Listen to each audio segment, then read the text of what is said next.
السلام علیکم ورحمۃ اللہ وبرکاتہ۔ بسم اللہ الرحمن الرحیم۔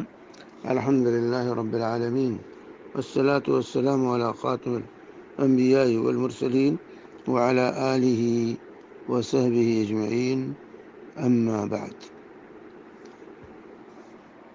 سوال ہے ایک بہن کا کہ ایسے سسرالی رشتہ داروں کے ساتھ کیا معاملہ کیا جائے جو دین کی کوئی سمجھ بوجھ نہیں رکھتے، اگر ان کی اصلاح کی کوشش کی جائے تو تکلیف پہنچاتے ہیں اور ستاتے ہیں، ان کو حلال حرام کی کوئی تمیز نہیں، اور ایسے شوہر کے ساتھ کیا معاملہ کیا جائے جو صحیح غلط کی تمیز نہ رکھتا ہو؟ کیا ہم تبلیغ اور اصلاح کرنا چھوڑ کر رشتہ نبھائیں یا تکالیف برداشت کرتے رہیں اور تبلیغ کرتے رہیں؟ اس بات کی کیا گارنٹی کہ یہ رشتہ دار کبھی صحیح بھی ہو جائیں گے؟ سورہ بقرہ کی آیت نمبر 74 سے پتہ لگتا ہے کہ پتھروں میں بھی کچھ احساس موجود ہے، کہ ان میں سے کچھ ہیں، کچھ میں نہریں پھوٹ پڑتی ہیں، لیکن ان میں تو لگتا ہے احساس بھی ختم ہو گیا۔ دیکھیے، اولاً یہ واضح ہونا چاہیے کہ ہمارا کام ہدایت دینا نہیں، ہمارا کام دعوت دینا، حق بات لوگوں تک پہنچانا، حق کی رہنمائی کرنا، ہدایت دینا، توفیق دینا، دل میں بات بٹھا دینا، یہ سارا کام رب العالمین کا، یہ سارا کام اللہ رب العالمین کا۔ اس لیے ہمارا جو کام ہے وہ ہم کریں، اور جو اللہ کا کام ہے وہ اللہ کرے گا۔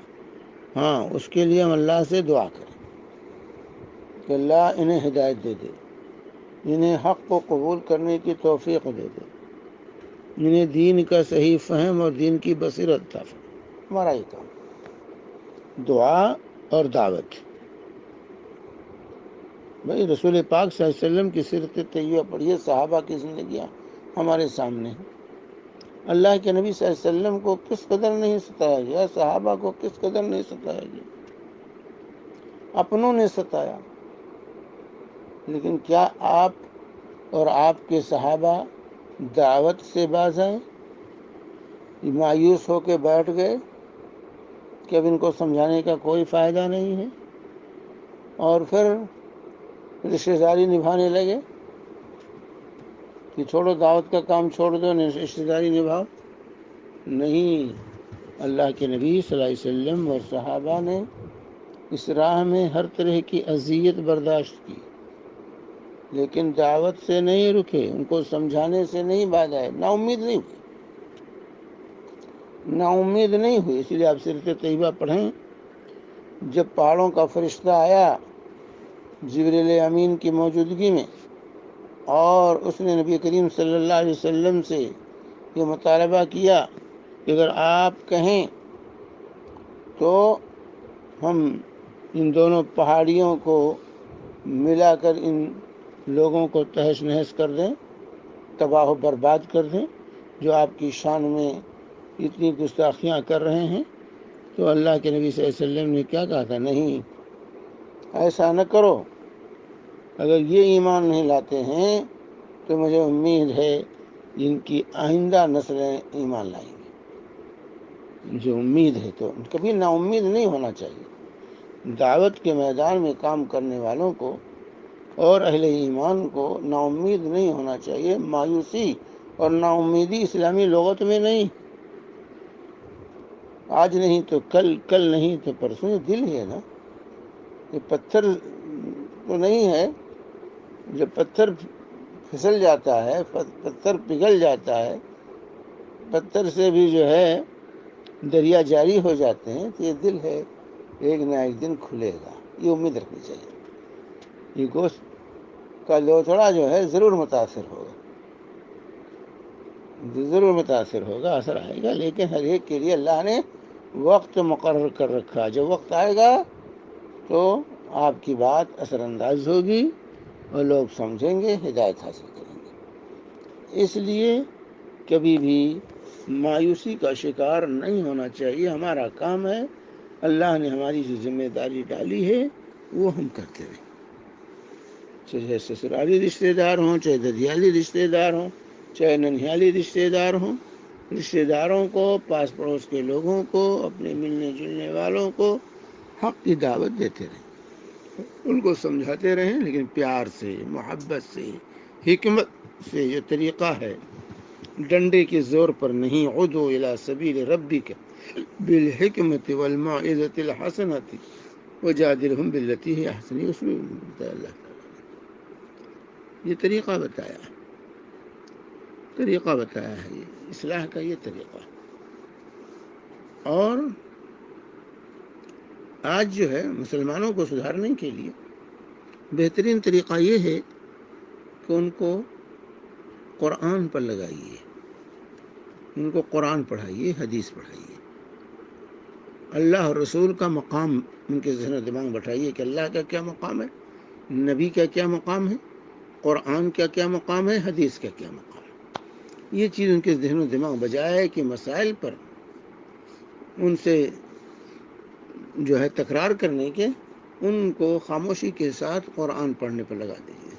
وہ قرآن ذرا ترجمے کے ساتھ پڑھو، بخاری لے آؤ ترجمے کے ساتھ پڑھو، ریاض الصالحین ترجمے کے ساتھ پڑھو.